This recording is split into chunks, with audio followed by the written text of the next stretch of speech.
Somewhere on a server in China, there is a jacket. It is a very nice jacket. It does not exist. You cannot wear it. You cannot sell it to anyone. And by the player's own math, getting it with 95% certainty costs $7,996. Real dollars for a picture of a jacket. And the game it lives in is free. Free is the most profitable word in the history of entertainment. Mobile games gave the product away for nothing. And in exchange, they built an industry that earns more than every movie theater on the planet, plus PC gaming, plus console gaming, combined. $82.7 billion a year moves through the two big app stores alone. Add China's own app stores and the advertising money, and the number passes 125 billion. Here is the strange part. Almost nobody pays. Most players will never spend a single cent, and the companies planned it that way. The whole machine runs on a tiny, tiny group of players, and it is built to find those few people, learn everything about them, and never let them go. So, if you have ever wondered how a free puzzle app out-earned nearly every Hollywood franchise in history, why the most valuable company per employee on the planet makes cartoon villages, who is actually paying for all of this, and why governments on 3 continents are now circling the entire business, then pull up a chair. The books are open. Before you wire anyone a single dollar, get one idea straight. A mobile game is not really a video game. It is a money exchange booth with a cartoon painted on the front. Think about what game companies used to sell. An arcade sold you minutes. A game shop sold you a box with a game inside. A mobile game sells you money, its own made-up money.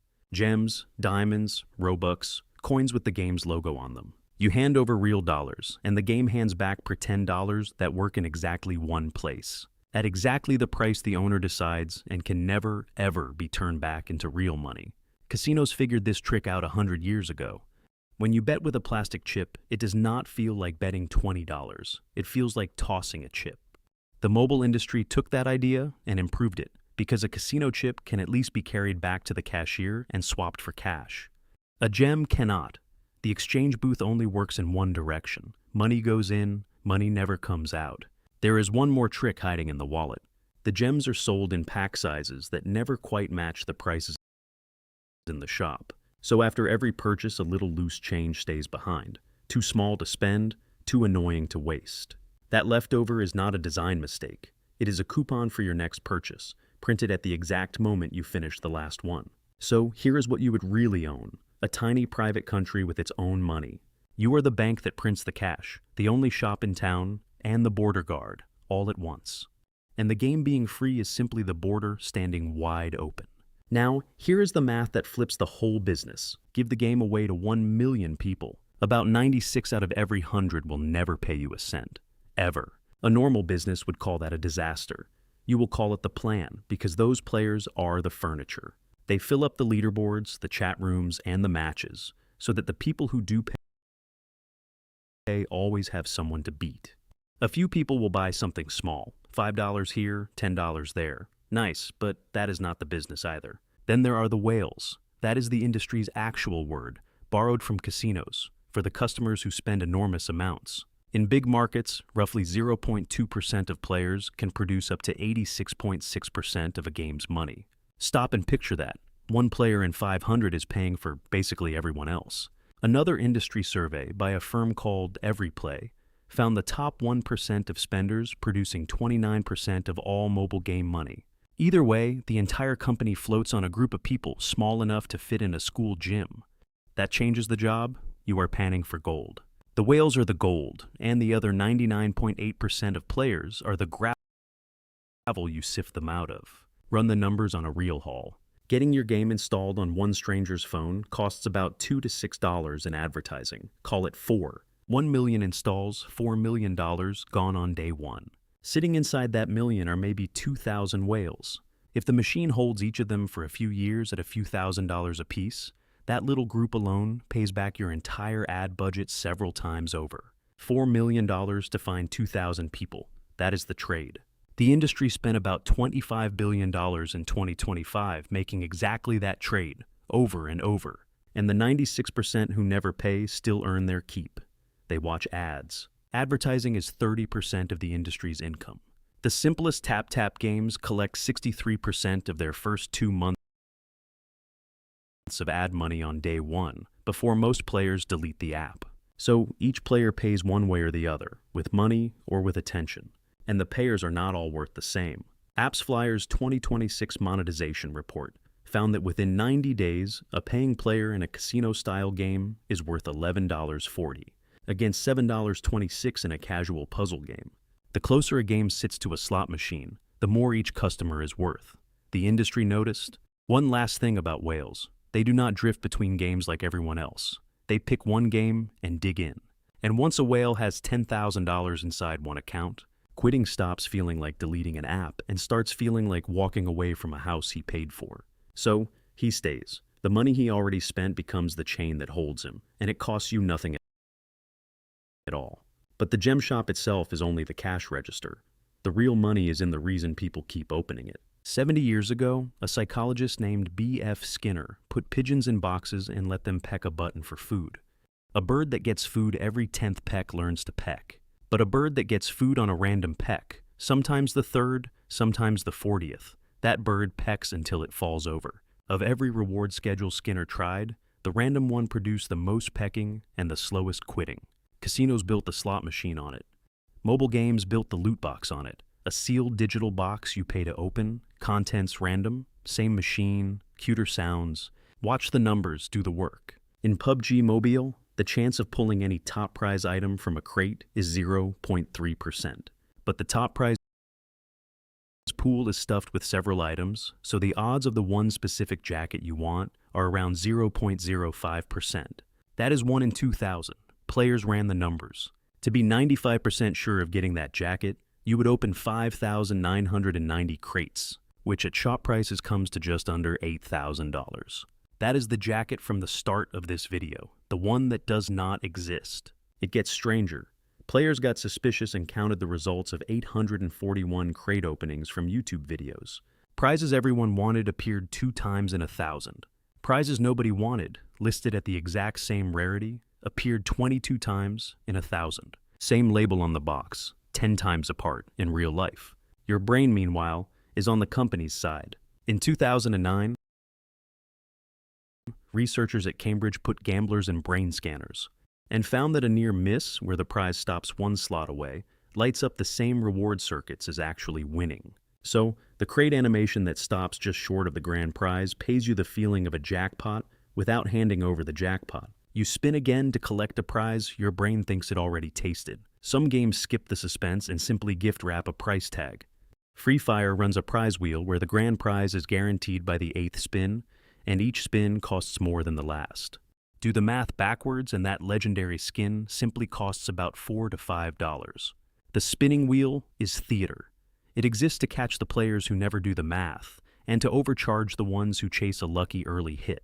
The same game runs a mystery shop that hands every single player their own personal discount, anywhere from 10 to 90% off. Players compared notes and found the pattern. Stop playing for 3 days, and your discount jumps from around 30% to 70%. That means the game noticed you were leaving, and it lowered its prices to win you back, just for you, automatically. A supermarket would need a whole department for that.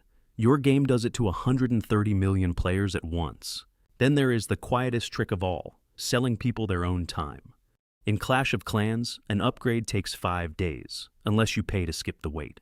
And here is the clever part. Researchers who studied these games, in a paper titled, "With a Straight Face, Pay to Not Play," found the skip prices are set high on purpose. If skipping were cheap, everyone would buy progress. Progress would stop meaning anything, and the game would die. Priced painfully high, the wait stays honorable for the crowd, while the impatient rich pay a premium to skip a queue that exists only because you built one. The product is a wall, and the profit is the door. And once the machine is running, you can tighten it. Clash of Clans raised its monthly gold pass from $4.99 to $6.99, 40% more money. Players measured what came back and found the rewards had actually gotten around 7% worse, with 65 hours a month of building time quietly removed. They charged more and delivered less, one thin slice at a time, so nobody quits over any single slice. Later updates went further and locked a brand new upgrade currency behind that same pass, so the serious players now rent their competitive edge by the month. The players' forums have a name for it, the salami tactic. The newest wing of the machine is the subscription, growing at 105% a year, and its perfect form is the Battle Pass. The player pays up front for a ladder of rewards, then has to log in every day for 2 months to actually collect them, or the purchase expires half-claimed. What was just sold is a product the customer must work to receive. Skip a week and the loss stings, and the sting marches him right back through your door. By the end of that transaction, the customer is working daily shifts at your company to collect something he already bought. So, the full toolkit looks like this. Prizes with odds you control. Prices tuned to each person by a computer watching their behavior. Weights built to be bought out. Pretend money built to hide real prices. And a countdown timer always running somewhere on screen, because a deal that expires tonight is a deal you cannot think about calmly. Stacked together, that is a pressure system, and the player is the part under pressure. Now, hold that machine up against the scoreboard. Candy Crush is a 13-year-old puzzle game about matching pieces of candy. It clears $1 billion a year, every year, and its franchise has passed $20 billion lifetime. That is more than the entire box office history of almost any film series you can name. Every Star Wars movie ever released, added together, earned about half of it. Activision bought King, the studio behind it, for $5.9 billion in 2016, and people said the price was crazy. They were right, it was far too low. Supercell, the small Finnish studio behind Clash of Clans, sold most of itself to the Chinese giant Tencent, in a deal that valued the company at $10.2 billion. Supercell had roughly 200 employees at the time. That is about $50 million of value per person on the payroll for a company whose main product is a free download about cartoon barbarians. That free download has since earned close to $6 billion. Tencent also owns the biggest machine of all. Honor of Kings, its Chinese mega hit, was once again the highest-earning mobile game on Earth in 2025, at around $2 billion in 1 year, a full decade after launch. Genshin Impact showed what the anime version could do. $2 billion on mobile in its first year. The first billion arriving in 171 days, the fastest game in mobile history to reach 5 billion. Its engine is the gacha, a loot box that pays out cartoon characters instead of jackets.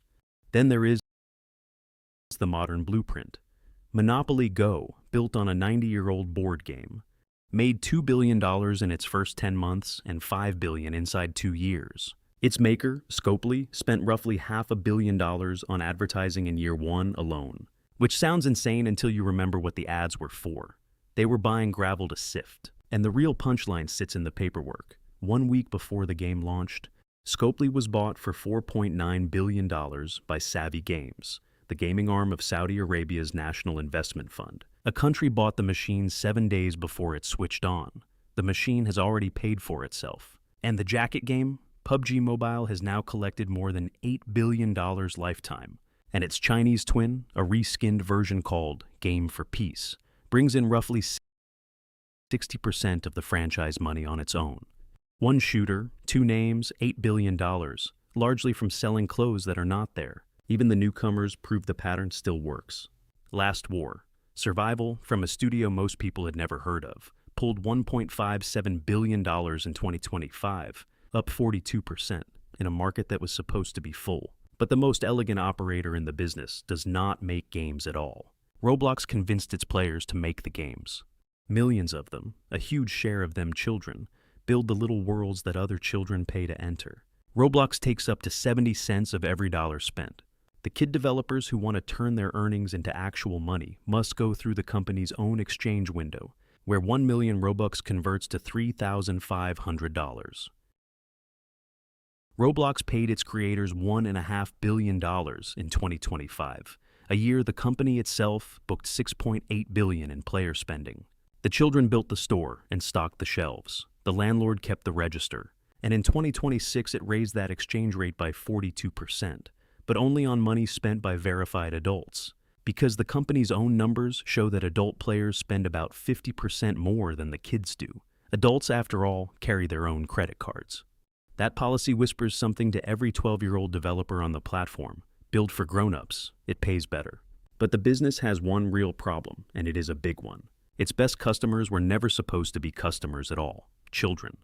In China's Henan province, a 13-year-old girl spent 449,500 yuan on on mobile games in 4 months. About $85,000, her family's entire life savings. She had memorized her mother's bank card password, and she deleted the bank's warning texts as they arrived. Nobody noticed until the money was gone. In Singapore, a teenager moved $20,000 off her father's credit card into game purchases. Stories like these surface every few months, and here is the uncomfortable part. The machine handled these kids exactly as designed. The money never looked like money to her, and the prizes came at random, which is exactly the schedule that hooks hardest. The regulators, the government referees of business, eventually came knocking. And when they looked closely, they found the doors had been left open on purpose. America's Federal Trade Commission fined Google $19 million over a purchase screen, where the password box never mentioned money, and where typing the password once secretly opened a 30-minute window of unlimited spending. Apple paid $32.5 million for the same kind of thing. Amazon fought the charge in court and lost because its tablets, by default, required no password at all. Children spent millions. The stores collected their cut of every dollar. Then came the big one. In December 2022, Epic Games, the maker of Fortnite, agreed to pay $520 million. Part of it was the largest children's privacy fine in American history. The rest refunded players tricked by the buttons themselves, layouts designed so that one accidental tap charged the card. The regulators used a phrase worth remembering because it describes half this industry. Dark patterns, designs that trick you on purpose. Europe went after the slot machine directly. Belgium ruled that paid loot boxes are gambling, full stop, with criminal fines up to 800,000 euros. And the big publishers simply switched their loot boxes off in Belgium, rather than argue. The Netherlands fined Epic more than €1 million. And in late 2025, Poland drafted a law saying any game selling loot boxes needs a gambling license and must verify every player is over 18. On paper, that is regulation. In practice, checking the ID of every phone on the planet is something no global publisher can actually do. So, the rule works like a quiet ban. Instead of banning the industry, they simply describe it accurately, and the description does the damage. China went furthest because China built the biggest version of the machine and then watched it feed on its own children. State newspapers called gaming spiritual opium. What followed is the strictest gaming law on earth. Chinese kids under 18 get 3 hours of online gaming a week. Friday, Saturday, Sunday, 8 to 9 p.m., and that is all. It is enforced with government ID checks and a facial recognition system, built by Tencent, that scans late-night players to catch kids using their parents' accounts. Its actual name is Midnight Patrol. Spending is capped too, about $29 a month for younger teens, $57 for older ones. Surveys of Chinese teen gamers in 2025 put compliance at 93.6%, which proved the industry's greatest fear in a single number. The whales of tomorrow can simply be switched off by law. And Roblox, the children's platform with the cheerful logo, is now the defendant in more than 170 lawsuits bundled into one giant federal case. It has been writing settlement checks state by state. It has paid Alabama $12.2 million, Nevada $12.5, and West Virginia $11, and each deal forces new ID checks and child safety rules. A separate lawsuit goes darker. Outside websites let children gamble their Robux on roulette and coin flips. And when those casino sites cash their winnings back into dollars, they do it through Roblox's own exchange window, where Roblox collects its usual cut. The lawsuit calls that racketeering, the legal word for running an organized money scheme. The parents' lawyers use a simpler word, a laundromat. Meanwhile, the machine itself is showing its age. Ads cost more every year, while the pool of new players shrinks. The audience has learned the names of the tricks, and a name trick stops working nearly as well. Players now say "gotcha" fatigue out loud. And it is common enough that NetEase, one of China's giants, announced its next flagship game will have no loot box characters at all. Just plain prices on cosmetics. A $1 billion bet that honesty can compete with the slot machine. And Clash of Clans, the salami-slicing veteran, watched its own revenue fall 29% in a single year. So, how fragile is this thing you would be buying? The engine at its center, random rewards on a random schedule, has worked on pigeons, rats, monkeys, and us, and nothing suggests people are about to grow an immunity. The fragile part is the permission. This whole business survives only as long as governments agree not to call it gambling. And government by government, from Brussels to Beijing to Washington, they have started calling it. So, how much do you actually make? If you build a mobile game the way most people do, the honest answer is roughly nothing. Tens of thousands of games launch every year, and the ordinary one earns less than a lemonade stand. You will pay $2 to $6 per install to fill a bucket that leaks 96% of its water, and the ads shown to your free players will hand you back pennies. That is the retail product. In that version of the story, you are the customer, and the app stores thank you for your 30%. But if you own the machine, if the whales find you, and the odds hold, and the regulators stay slow, then one free app prints $1 to $2 billion a year for a decade, with almost every dollar being pure profit from a staff that fits on one office floor. Candy Crush is 13 years old and has never had a bad era. Honor of Kings is 10 and just set a record. Monopoly? Go paid back its entire $4.9 billion purchase price in about 2 years. 100 years ago, if you wanted a business this good, you had to build a casino, and the government made you put it in a desert. The mobile industry built a better one. No chips to cash out, no clock on the wall, no doorman checking IDs, and no desert. And then it slipped 1 into 2 billion pockets, mostly belonging to people who will never understand the odds, some of whom are 12. Somewhere on a server in China, there is still a jacket. It still does not exist, and it is still for sale.